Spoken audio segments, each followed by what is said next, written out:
BNP এমনই এক রাজনৈতিক দল যে দলে বড় বড় ত্যাগী নেতা যেমন রয়েছে, তেমনি বেইমান পল্টিবাজ নেতাও রয়েছে, যারা কিনা বিএনপির সুসময়ে সকল সুযোগ সুবিধা ভোগ করলেও দলের দুঃসময়ে নিঃস্বার্থে পল্টি মেরেছেন। এমনকি যারা এক সময় বিএনপির পোস্টার ব্যানারে রাজপথ কাঁপিয়েছেন, আজ তারা অন্ধকারে হারিয়ে গেছেন বিএনপির সাথে গুটিবাজি করার কারণে। তাছাড়া অনেকে তো নিজেদের প্রভাব প্রতিপত্তি ধরে রাখতেও এক সময় আওয়ামী লীগেও যোগদান দিয়েছিলেন।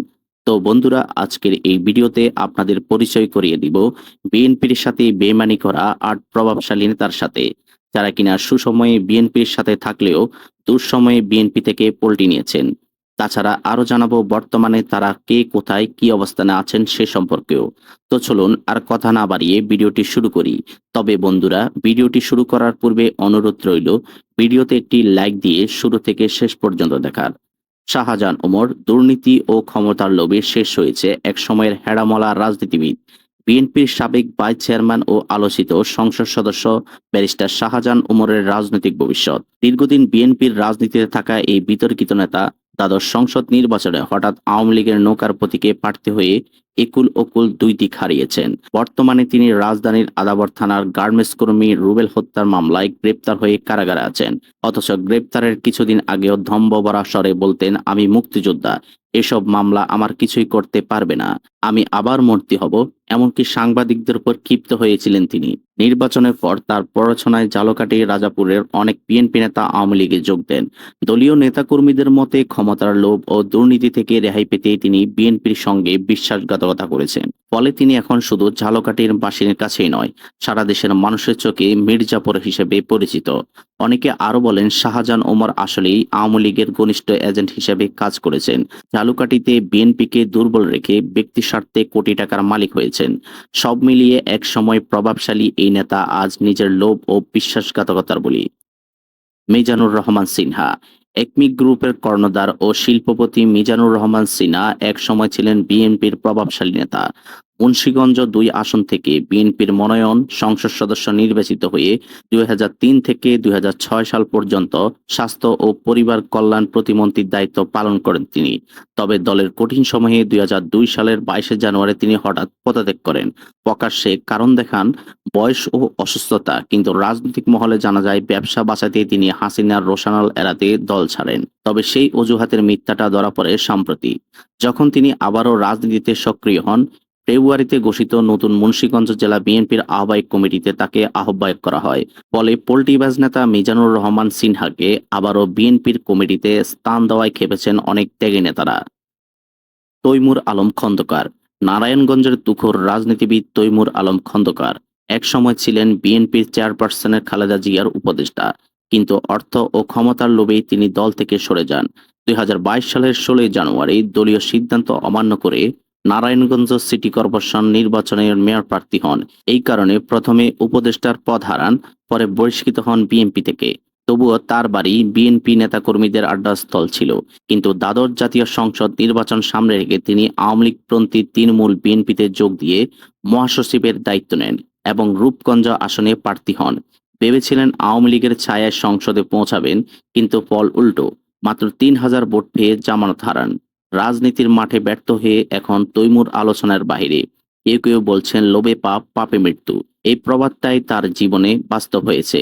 একসময় প্রভাবশালী বিএনপি নেতা আজ নিজের বিশ্বাসঘাতকতা ও ভুল সিদ্ধান্তের কারণে রাজনীতির প্রান্ত সীমায় ঠেকেছেন। উকিল আব্দুস সাত্তার। দীর্ঘ ২ যুগেরও বেশি সময় ব্রাহ্মণবাড়িয়া জেলা বিএনপির ঘাঁটি ধরে রেখেছিলেন প্রয়াত উকিল আব্দুস সাত্তার। ৬ বারের সংসদ সদস্য এই প্রবীণ নেতার ৪ বারই বিজয়ী হয়েছিলেন দানের শীষ প্রতীকে। কিন্তু জীবনের শেষ প্রান্তে এসে ক্ষমতার লোভে পল্টি নিয়ে বিএনপি ছেড়ে আওয়ামী লীগের ঘনিষ্ঠ হন। একাদশ জাতীয় সংসদে ব্রাহ্মণবাড়িয়ায় ২ আসন থেকে পদত্যাগের পর ২০২৩ সালের ১ ফেব্রুয়ারি উপনির্বাচনের দলীয় সিদ্ধান্ত অমান্য করে প্রার্থী হন এবং আওয়ামী লীগ নেতাকর্মীদের সহায়তায় জয়ী হন। ফলস্বরূপ বিএনপি তাকে দল থেকে বহিষ্কার করে। তবে সেই জয় স্থায়ী হয়নি। মাত্র ৮ মাস পরেই মৃত্যু হয় তার। পরবর্তী উপনির্বাচনে তৃণমূল বিএনপির প্রার্থী হিসেবে তার ছেলে মইনুল হাসান তুষার প্রতিদ্বন্দ্বিতা করলেও আওয়ামী লীগের সমর্থন পাননি। বিএনপিও থেকেছে বিপক্ষে। ফলে বাবার আসন ধরে রাখার স্বপ্ন পূরণ হয়নি তার। সৈয়দ মোহাম্মদ ইব্রাহিম।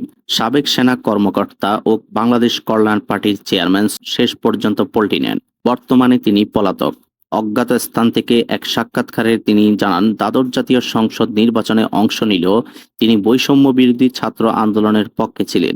25শে জুলাই নির্বাচনী এলাকায় তিনি প্রকাশ্যে আন্দোলনের প্রতি সমর্থন জানান এবং 14ই জুলাই চ্যানেল আইয়ের এক অনুষ্ঠানে জুমে যুক্ত হয়ে সরকারের প্রতি ছাত্রদের দাবি মেনে নেওয়ার আহ্বান জানান। তবে সম্প্রতি চিংড়িগের দখল ও লুটপাটের অভিযোগে দায়ের করা এক মামলায় তাকে অন্যতম আসামি করা হয়েছে। সৈয়দ এ কে একরামুজ্জামান শুকনন ব্রাহ্মণবাড়িয়া এক আসনের রাজনীতিতে এক সময় ছিলেন বিএনপির প্রভাবশালী নেতা ও বিএনপির চেয়ারপারসনের উপদেষ্টা সৈয়দ এ কে একরামুজ্জামান শুকনন। কিন্তু ক্ষমতার মোহে তিনি দলীয় সিদ্ধান্ত উপেক্ষা করে একপক্ষীয় দ্বাদশ জাতীয় সংসদ নির্বাচনের স্বতন্ত্র প্রার্থী হিসেবে অংশ নেন। ফলস্বরূপ বিএনপি তাকে দল থেকে বহিষ্কার করে। তবুও ভাগ্য তখন যেন তার পক্ষে ছিল। আওয়ামী লীগের প্রার্থীকে হারিয়ে সংসদ সদস্য নির্বাচিত হন এবং পরবর্তী আনুষ্ঠানিকভাবে আওয়ামী লীগে যোগ দেন।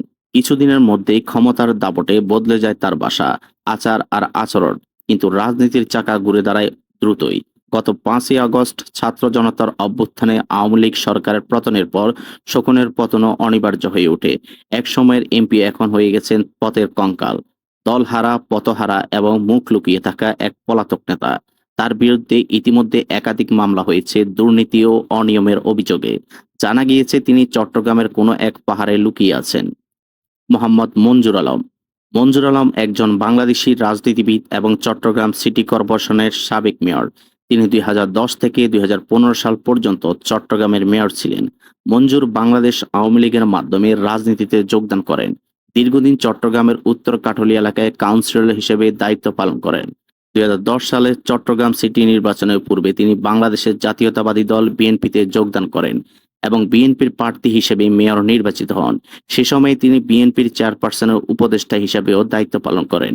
2015 সালের মেয়র নির্বাচনেও তিনি বিএনপির প্রার্থী হিসেবে প্রতিদ্বন্দ্বিতা করেন এবং নির্বাচনের দিন অনিয়মের অভিযোগ এনে নির্বাচন বর্জন করেন। একই সাথে তিনি রাজনীতি থেকেও অবসর ঘোষণা দেন। 2016 সালে তিনি পুনরায় আওয়ামী লীগের রাজনীতিতে সক্রিয় হন। শমশের মবিন চৌধুরী। সাবেক সেনা কর্মকর্তা ও কূটনীতিক শমশের মবিন চৌধুরী একসময় ছিলেন বিএনপির ভাইস চেয়ারম্যান, কিন্তু দলের দুঃসময়ে তিনি পল্টি নেন। 2015 সালের সব পদ থেকে পদত্যাগের পর থেকে আওয়ামী লীগ সরকারের সঙ্গে তার গোপন সমঝোতার অভিযোগ ওঠে। পরে তিনি বদরুদ্দোজা চৌধুরীর বিকল্প ধারায় যোগ দেন এবং 2023 সালের সেপ্টেম্বরে তৃণমূল বিএনপির চেয়ারপারসন হন। সর্বশেষ 2024 সালের জানুয়ারি দ্বাদশ জাতীয় সংসদ নির্বাচনের আগে সেপ্টেম্বরে তিনি তৃণমূল বিএনপির চেয়ারপারসন হন এবং ওই দলের প্রার্থী হিসেবে নির্বাচনে অংশ নিয়ে একটা ভোটও পাননি। তৃণমূল বিএনপির নেতাকর্মীরা তাকে জাতীয় বেঈমান আখ্যা দেন। 2023 সালের 29শে ডিসেম্বর জাতীয় প্রেস ক্লাবে তারা অভিযোগ করেন, নির্বাচনের জয়ের প্রলোভন দেখিয়ে মাঠে নামালেও পরে তাদের সঙ্গে বিশ্বাসঘাতকতা করেন শমশের। 5ই আগস্ট ছাত্র জনতার অভ্যুত্থানের পর তিনি যুবদল নেতা শামীম মোল্লা হত্যার মামলায় গ্রেপ্তার হন এবং 19শে অক্টোবর আদালতের আদেশে কারাগারে পাঠানো হয়। পরবর্তীতে 25শে মার্চ জামিনে মুক্তি পান। তারপর থেকে তিনি অজ্ঞাত গোপনে। রাজনৈতিক মহলের ধারণা প্রকাশে এলে বিএনপি কর্মীদের হাতে জুতা পেটা খাওয়া তার ভাগ্যে অবধারিত। তো বন্ধুরা, বিএনপির এইসব বেঈমান পল্টিবাজ নেতাদের সম্পর্কে আপনার মতামত কি? কমেন্টে লিখে জানান। ভিডিওটি ভালো লাগলে শেয়ার করুন এবং চ্যানেলটিতে নতুন হয়ে থাকলে সাবস্ক্রাইব করে বেল আইকনটি বাজিয়ে রাখুন। ধন্যবাদ।